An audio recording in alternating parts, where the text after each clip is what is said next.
Informações. E sobre o dia no mercado financeiro, a gente segue aqui numa conversa com Silvio Campos Neto, sócio e economista sênior da Tendências Consultoria. Tudo bem, Silvio? Boa noite, seja muito bem-vindo. Boa noite, Natália. Tudo bem? Prazer falar com vocês mais uma vez. Prazer o nosso te receber. Silvio, a gente vem falando aqui, né, desde o começo da edição, desse aumento da tensão que se viu hoje no Estreito de Hormuz. Na sua opinião, isso pode preceder uma pressão para se chegar a uma solução para essa questão toda aí no curto prazo? É um tema muito difícil, né? O que dá para dizer é que realmente os custos desse evento estão cada vez maiores, não afetando apenas os lados envolvidos, né? Estados Unidos e Irã envolvidos mais diretamente, né? Mas todo o restante do mundo, né? Então isso naturalmente cria um incentivo para que essas partes avancem numa negociação, mas não é fácil. São temas envolvidos que são muito delicados, né? A questão do programa nuclear iraniano é um deles e de difícil acordo, né? Com os Estados Unidos, mas ainda assim, né? E aí olhando do lado norte-americano, o governo Trump sob muita pressão de perda de popularidade, né? Todos os impactos internos que têm sido registrados, né? Alta da gasolina em particular, isso num ano importante lá com as eleições de meio de mandato. Então, o que se imagina é que esse contexto de impactos bastante severos dessa guerra favoreça um acordo. Mas, de novo, não é algo que se espere para um curtíssimo prazo. E hoje a gente também viu o Boletim Focus elevando a previsão de inflação, né, deste ano pela 8ª semana seguida, Silvio.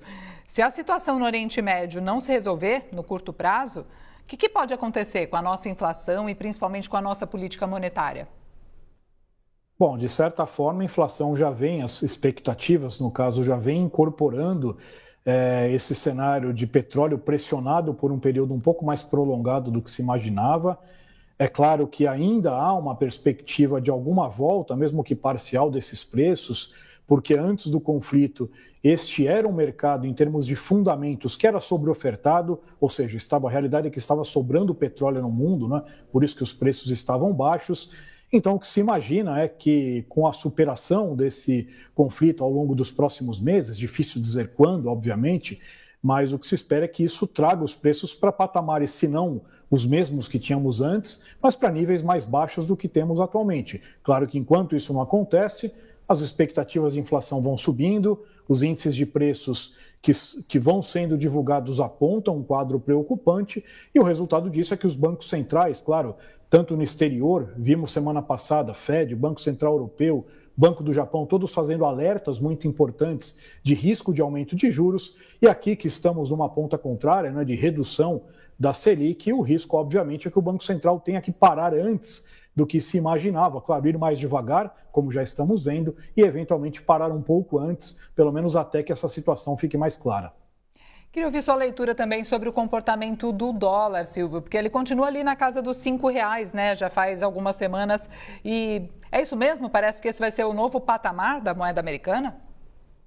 Olha, eu diria que é uma perspectiva de curto prazo que sim, ele fique rondando esses patamares, porque há fatores que justificam esse comportamento, né? Então nós temos, apesar do conflito, um cenário ainda de dólar pouco fortalecido no mundo, um dólar relativamente fragilizado no mundo todo, e aí muito em virtude também das incertezas e dos ruídos gerados pelo governo Trump. Temos também um diferencial de juros ainda muito alto, que estimula o ingresso de capitais. As commodities valorizadas e o petróleo, o principal destaque, o Brasil acabou, pelo menos por esse canal, se beneficiando, né? O Brasil hoje é um exportador líquido e tem todo um movimento de investidores globais buscando diversificação de carteiras, e o Brasil também foi visto, ou tem sido visto, como uma alternativa para parte desses recursos. Então, por hora, a gente vê sim que a tendência é que a taxa de câmbio, né, permaneça perto desses R$ 5, eventualmente um pouco abaixo, mas também eu diria que conforme o segundo semestre for avançando e temas internos voltem ao foco juntamente com o cenário eleitoral, há sem dúvida o risco de alguma volatilidade, né? E a depender do desfecho desse processo e das sinalizações do governo eleito, principalmente na parte fiscal, e se não, por exemplo, não indicar algumas medidas prioritárias de ajuste das contas públicas, aí nós podemos ter, na parte final do ano, um período de alguma pressão novamente na taxa de câmbio. E muito se fala também do impacto de tudo isso no crescimento global. Esse ano já está comprometido?